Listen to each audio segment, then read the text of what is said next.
Olá, meu nome é Larissa, eu sou historiadora e cientista social e estou aqui para conversar com vocês hoje sobre a organização de um setor educativo em um museu de pequeno porte. Eu trabalho na área de museus há 15 anos, principalmente no setor educativo, porque sou também educadora, dei aula de história e ciências sociais por bastante tempo, então o trabalho na área da cultura e educação é o que eu venho fazendo há muitos anos. Eu propus esse tema aqui principalmente porque a gente tem uma realidade no estado de São Paulo, né, de muitos museus pequenos quando a gente está falando de interior e litoral. Segundo uma pesquisa, ela já está um pouco desatualizada, né, mas é a última pesquisa que a gente tem em relação aos registros de museus no estado de São Paulo, ela é de 2010. 49% dos nossos museus, 49%, alguma coisa, são museus municipais. E esses museus são museus pequenos, que dependem de uma gestão municipal comprometida, ou seja, de uma vontade política, que costumam ter pouca estrutura, poucos recursos e uma equipe condensada, uma equipe pequena. Então, quando a gente fala de pensar todo um setor dentro do museu, é claro que vai fazer diferença o que a gente tem e o que a gente pode usar nesse setor, né? Pensar o setor educativo de um museu grande, com equipe, com recursos, é uma coisa. Pensar o setor educativo de um museu pequeno é outra coisa. Então a gente vai conversar um pouquinho hoje aqui sobre isso. Primeira coisa importante da gente falar. O setor educativo é atualmente o que mais cresce nos museus hoje em dia. Por quê? Porque a gente já tem dentro do pensamento museológico, né, ou seja, do que se pensa sobre os museus, tanto na academia quanto na sociedade, uma mudança sobre a função, tanto social quanto procedimental do museu. Então, um museu, que é claro, é um espaço e uma instituição voltada para a preservação, né, mas que sempre foi visto como um depósito. Então, o museu é onde a gente coloca coisas velhas e antigas e guarda essas coisas ali. De espaço de preservação, ele fortaleceu ao longo do tempo uma vocação muito mais voltada ao público. Então, é importante ser um espaço que preserve histórias e memórias e que preserva os objetos. Porém, esses objetos, eles só existem e têm uma função se eles conversam com as pessoas, se eles trazem reflexão e se eles acabam auxiliando na transformação social e de comunidades de alguma forma. Então, hoje em dia, pensa-se mais no público e nas pessoas do que propriamente nos objetos. E qual é o setor do museu que organiza toda a relação desse espaço com o público? É o setor educativo. Por isso, ser atualmente o setor que mais cresce dentro dessas instituições. O museu é um espaço de educação não formal, ou seja, ele é um espaço que promove processos educativos, porém, ele não tem uma organização sistematizada de conteúdo e de ensino, porque esse espaço, no caso, é a escola, é uma instituição de ensino formal. Mas esses espaços de educação não formal, eles são potências para trabalhar processos educativos. E esses processos educativos, eles são muito mais do que processos que acontecem somente com pessoas em idade escolar. Quando a gente fala de educação, a gente está dizendo de apreensão de conhecimento, de desenvolvimento de reflexões críticas, e isso acontece em qualquer momento, em qualquer hora da nossa vida, qualquer idade que a gente esteja.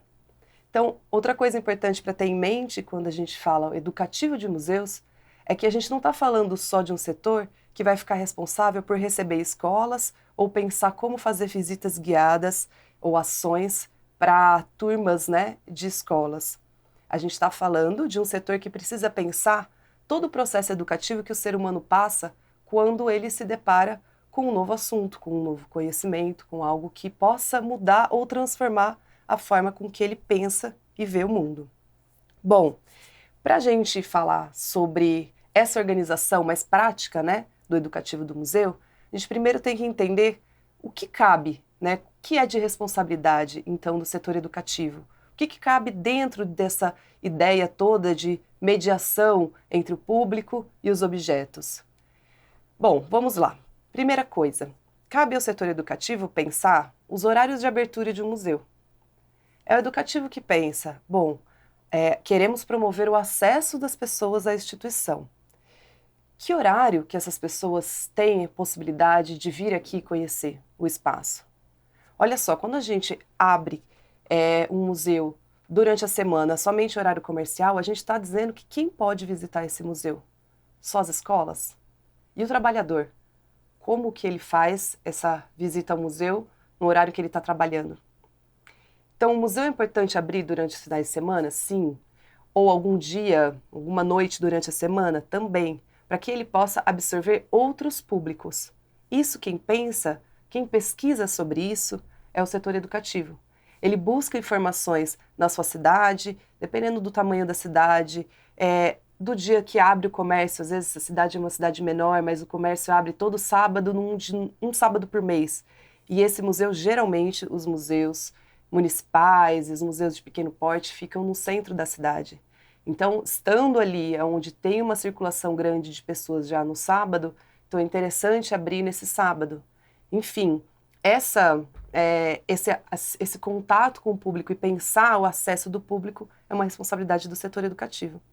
É também responsabilidade do setor educativo contabilizar e entender qual é o público que está visitando o museu, quais são os públicos, né, que estão visitando um museu e quais são aqueles que não estão. Por quê? A gente faz dentro do setor educativo muita pesquisa de público para conseguir chegar naqueles que a gente não consegue chegar. Então, por exemplo, é importante que o setor educativo sempre tenha organizado alguma forma de registro de entrada no espaço. Geralmente usa-se um livro de visitas, aquele famoso que as pessoas entram e alguém lá na entrada fala: você pode assinar o livro antes de fazer a visita, por favor? Porque aí coloca-se o nome, é importante que tenha algumas outras informações, como, por exemplo, a cidade, de onde a pessoa está vindo, a idade que ela tem, porque aí depois é possível, Tara, ou uma coordenadora ou um coordenador do educativo, ou alguém responsável por isso, pegar essas informações e fazer uma pesquisa de público. Por que esses públicos não estão vindo? Por que a gente tem um público muito jovem, mas não estamos conseguindo trazer os idosos? Por que a gente está trazendo muita gente de fora, mas não estamos conseguindo trazer as pessoas da nossa cidade? Será que as pessoas que moram aqui não sentem que é um espaço para elas conhecerem, visitarem? Enfim, então esse entender os públicos é uma das ações primordiais do setor educativo. Também compete ao setor educativo criar uma programação cultural no museu. Porque, por exemplo, você já ouviu isso? Fui ao museu, fui há muitos anos, mas já conheço, por que eu vou de novo? Então as pessoas entendem que uma vez visto, já está visto o museu, por que ela vai voltar? Então, para o museu criar um hábito de ter frequentadores e não visitantes, ele precisa de uma programação cultural, ele precisa ser um espaço vivo, dinâmico. E aí, para isso, tem diversas alternativas que ele pode contar, como, por exemplo, fazer uma nova exposição temporária, ou trazer oficinas para o museu, trazer workshops, trazer cursos, apresentações musicais, de sarau, etc. Pensar toda essa programação cultural dentro do espaço também é uma responsabilidade do setor educativo. É responsabilidade desse setor também, e principalmente, mediar de forma com que esse espaço seja acessível para todos. Então é o educativo que pensa, se a gente vai receber um público aqui, um grupo de pessoas com deficiências visuais, a gente consegue receber esse grupo? A gente tem maquete tátil, ou a gente tem um piso tátil, a gente tem material em braille para conseguir receber esse grupo?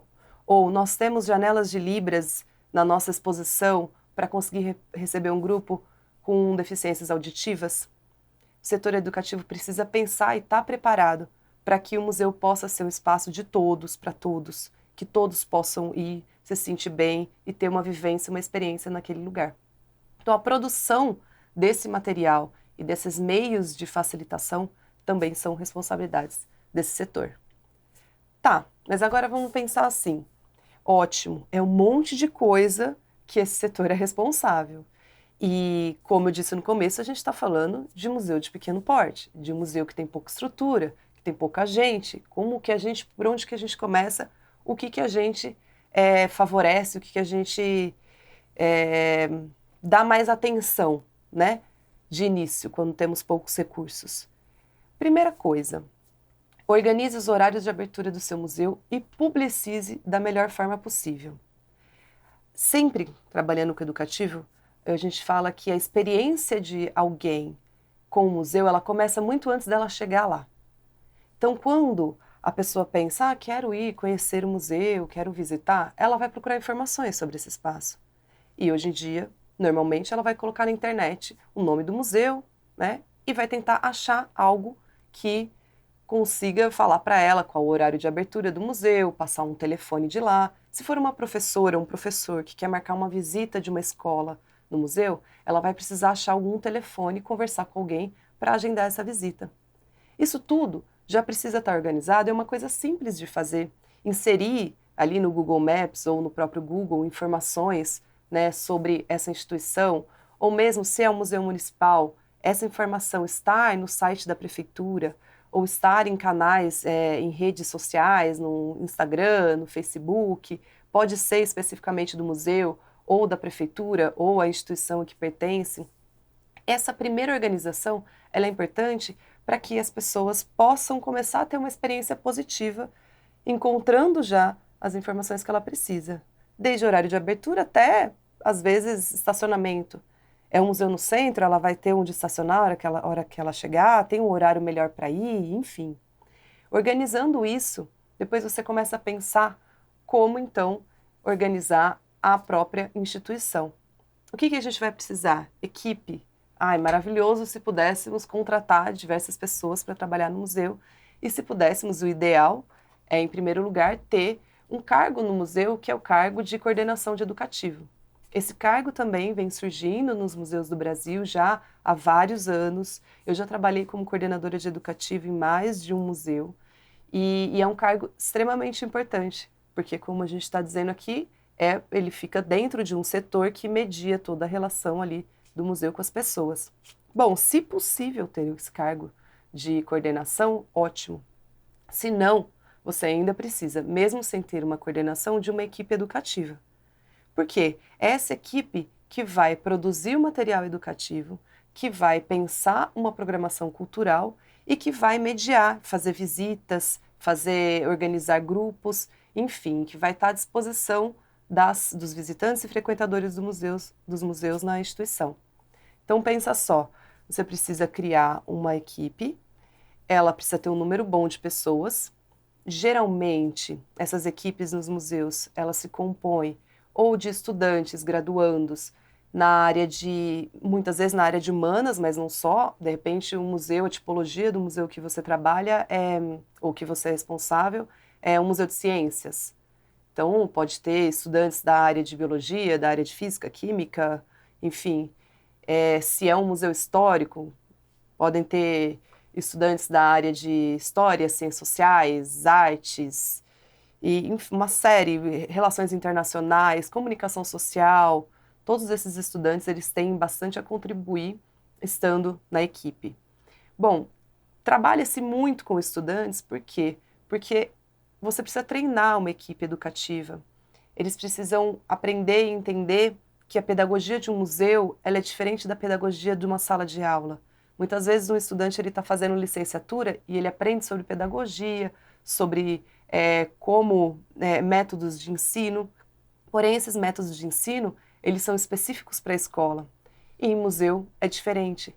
Então, a prática e o treinamento e os cursos, o conhecimento adquirido, geralmente junto a uma coordenação de educativo, ajuda com que essa equipe consiga pensar toda essa pedagogia de museu de uma forma diferente. É também mais fácil termos estudantes trabalhando nessa equipe, porque geralmente são estagiários. E aí você consegue, se você está no museu municipal, por exemplo, viabilizar a presença dessas pessoas ali por meio de contrato de estágio, às vezes remunerado e às vezes não. Então, uma grande dificuldade que é essa de recursos em museus de pequeno porte, você pode tentar sanar conseguindo estagiários que precisam cumprir horas curriculares ou horas complementares para a faculdade e não remuneradas, né? Então, converse na sua cidade, procure saber se tem instituições de ensino, faculdade, universidades, e converse sobre as possibilidades todas que o museu oferece de aprendizado e de estágio. Essa é uma possibilidade. Se você tem a possibilidade de fazer um processo seletivo para esses educadores e contratá-los de alguma forma, esse seria o ideal também. Geralmente são pessoas recém-formadas na área que fazem, né, que estudaram algum curso que possui licenciatura. Ou também você pode trabalhar com uma equipe de voluntários. Já trabalhei em museus que o educativo todo era composto por equipe de voluntários. Isso é muito comum, principalmente no exterior. Voluntários, muitos deles idosos que gostam de museu, que gostam do assunto das exposições e que querem continuar fazendo algum tipo de trabalho voluntário e que vão ao museu, fazem o curso de educativo e trabalham ali com visitas mediadas. Essa também é uma outra possibilidade. Você vai precisar de vários. Por quê? Porque mesmo trabalho voluntário e estágio, geralmente as horas diárias, né? Elas são menores. Então, no estágio, eles vão fazer de 4 a 6 horas por dia. Então, você vai precisar colocá-los em regime de escala. Se você tiver no final de semana um museu aberto, vai ter que ter a escala do final de semana. Então, esse revezamento também pode exigir que você tenha uma equipe maior, né? Bom, montada a equipe, é necessário montar, então, uma estrutura para receber essas pessoas ao museu. É importante a gente não entender o museu como uma sala de exposição em que as pessoas chegam, olham as coisas e vão embora. É importante a gente entender que o museu, como vários outros espaços, é uma instituição e que ele tem diversas áreas. Para ele funcionar bem, ele precisa de equipe de cuidado.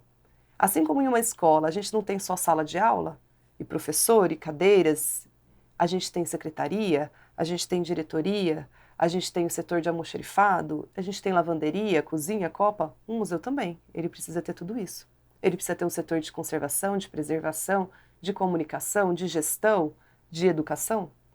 Então, quando você vai estruturá-lo para que ele possa receber melhor as pessoas, como todos os lugares, ele vai ter também regras. Ele tem um horário de abertura e ele deve ter também a quantidade de pessoas que ele consegue receber por dia. Se a sua equipe educativa ela é pequena e você tem apenas 2 educadores, ou o museu que você trabalha, as salas são pequenas, muitos museus são em casas antigas, casas históricas já, e as salas são pequenas, não comportam grandes grupos. Você não vai se comprometer a receber uma escola, ou um grupo escolar, ou algum outro grupo agendado de 40 pessoas, porque você não vai conseguir fazer com que essas pessoas tenham uma visita de qualidade, todas aglomeradas e apertadas dentro de uma sala. Você precisa pensar nas condições climáticas, se você tem um ambiente climatizado para receber tanta gente, se você tem espaço, na segurança dessas pessoas dentro da sala e na segurança do seu acervo. Muita gente em uma sala com objetos pode trazer alguma avaria ou algum problema para aquele acervo que está ali exposto. Então, para estruturar isso, o que é importante fazer? Pensar quantos podemos receber por dia, quantos podemos receber em grupos agendados. Temos então 4 educadores, conseguimos agendar uma escola, uma turma de 40 alunos e ficam 10 crianças ou adolescentes, enfim, estudantes com cada educador. Cada um deles começa a visita por uma área do museu, fazem um sistema de revezamento e dá tudo certo. Isso precisa ficar muito claro para quem está agendando essa visita. Então, é necessário ter uma pessoa que é responsável por todos os agendamentos. Quando liga alguém no museu pedindo para levar um grupo, essa pessoa ela tem que fazer todas as perguntas possíveis. Quantos são? De onde vem? Vem de outra cidade? Se vem de outra cidade, é muito tempo de deslocamento? A hora que essas pessoas chegarem ali, é importante pensar se elas precisam ir ao banheiro, se elas precisam comer antes de começar uma visita. Precisa pensar se vai ter um espaço ali na frente da rua para o ônibus estacionar e deixar liberado ou guardado esse espaço. Tem alguém com alguma deficiência nesse grupo? que a gente já precisa ter algum tipo de atenção, precisa checar como está o nosso elevador, precisa checar se a gente tem algum funcionário aqui especializado para receber. Todas essas perguntas, elas vão trazer um perfil do grupo para que a equipe possa receber da melhor forma possível. Qual a idade, se é um grupo escolar, qual a idade dessas crianças, qual é a série? Por que o interesse em visitar o museu? Eles estão trabalhando alguma coisa em sala de aula que vocês gostariam de potencializar aqui? Todas essas perguntas, todas as respostas a essas perguntas, elas vão compor um registro, feito geralmente em uma tabela, né, que aí vão ser utilizados para organizar a visita posteriormente no museu. Estruturando esse agendamento, tendo a pessoa responsável pelo agendamento, as perguntas que ela deve fazer, a tabela que ela deve preencher, você precisa pensar em produção, certo? Então, a partir do momento que a gente já consegue se organizar para receber, como vai ser esse momento em que esses grupos ou pessoas vão chegar aqui? Muitas vezes, se você não tem uma equipe educativa, não conseguiu viabilizar de jeito nenhum uma equipe educativa, é claro que você não vai agendar um grupo grande para que você faça essa visita sozinha. Às vezes você também não tem esse know-how, esse conhecimento para fazer essa visita. Mas então, você vai possibilitar a visita espontânea, não mediada ao museu. Mas é possível produzir alguns outros conteúdos que facilite essa visita ao museu. Muita gente também vai ao museu e não gosta de fazer uma visita mediada, uma visita com um grupo e com alguém acompanhando e trazendo reflexões, enfim, trazendo informações. Mas ela gosta, por exemplo, de chegar e ter ou algum papelzinho com algumas informações, ou de repente, se já for uma exposição moderna, mais desenvolvida, colocar ali o celular no QR Code e ter mais informações sobre o objeto, sobre a exposição, enfim. A produção de materiais educativos é uma responsabilidade do educativo que favorece também a mediação, do público com o acervo. Produzir esses materiais leva tempo, exige um conhecimento na área e muitas vezes pode acabar sendo o caso de ser necessário contratar uma consultoria educativa para isso. E aí também preciso ver a viabilidade disso acontecer. Mas o que pode acontecer também, que pode potencializar muito a experiência das pessoas no museu, mesmo sem esse museu ter uma equipe educativa? Você ter o apoio e a participação das comunidades naquele museu. A gente tem relatos de museus em que os próprios vizinhos, eles fazem visita educativa com grupos ou com visitantes de fora no museu. Porque eles se sentem tão pertencentes àquele espaço, àquele lugar, aquelas histórias que são contadas ali, que muitas vezes, se a gente está falando de um museu histórico da cidade, muitas vezes é a história deles mesmo, da vida deles, dos seus antepassados, que eles mesmos gostam de acompanhar. E isso é super interessante. Você conseguir trazer essa comunidade para o museu, eu acredito que hoje é o principal objetivo, dessas instituições. Porque o que a gente fala muito é que o museu ele precisa trabalhar com relevância social. Se ele não existe ali para ajudar na transformação da sociedade, ele não está cumprindo a sua função, ele não tem muito sentido ali. Então, pensar uma programação cultural para a instituição, ela também envolve pensar como as comunidades podem participar dessas ações culturais. Como a produção do hip hop na periferia pode estar ali dentro do museu e pode, de alguma forma, gerar um contato, ou, enfim, uma relação do museu, da instituição, com outras pessoas que não conhecem, que não vivenciam o hip hop. A sua programação cultural no museu ela pode ser feita trazendo espetáculos de fora, mas muitas vezes a gente não tem dinheiro e recursos para trazer espetáculos de fora, mas a gente pode trazer o grupo de balé que ensaia na quadra de uma escola e que pode passar a ensaiar ali dentro do museu. Então essas são possibilidades de produzir ações educativas sem muitos recursos, mas com muita relevância, e isso é o mais importante. Eu acho que se a gente tiver sempre em mente isso, que a gente pode trabalhar com parcerias e principalmente dessas comunidades, é possível criar e organizar um educativo em um museu pequeno, que seja importante, transformador e que traga até mesmo revoluções para a nossa comunidade local.